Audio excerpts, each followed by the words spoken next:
কি চিনতে পারছেন না? জি, আমি আমার কর্ম নিয়ে ব্যস্ত আছি। আর এখন ভাবতেছি শুধু কর্মের ভিডিও দেব।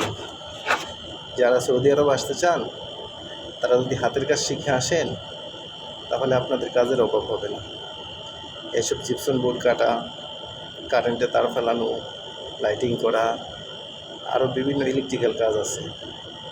এই কাজটা একসময় আমার খুব প্রিয় কাজ ছিল। প্রতিদিন 100, 150, 200 হুলও করতাম।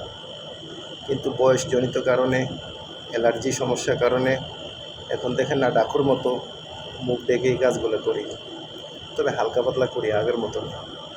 তবে এই কাজটা সৌদি আরবে একটা সময় অনেক চাহিদা ছিল, এখন কিছুটা কমে গেছে, তারপরেও চলে, মোটামুটি পার হয়ে যায়। আপনারা যারা সৌদি আরবে আসতে চান, ইলেকট্রিকের কাজ বা প্লাম্বিংয়ের কাজ দুইটার যে কোনো একটা শিখে আসেন।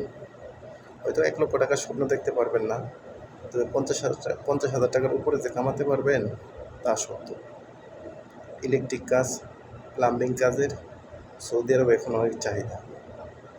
আর যদি লেবার ভিসা আসেন তাহলে রাস্তায় রাস্তায় ঘুরে পেপসির ডাব্বা ঢুকাইতে হবে, ডাস্টবিনে ঘুরে ময়লা আবর্জনা হাতাইতে হবে, আর মাস শেষে বাড়িতে 20-30 হাজার টাকা দিবেন। ওইটা দিয়ে বাপ মা ভাই বোন সবাই খেয়ে দিয়ে সমান করে দেবে। 10-15 বছর পরে বাংলাদেশে গেলে দেখবেন যেই লাভ হেই কদু।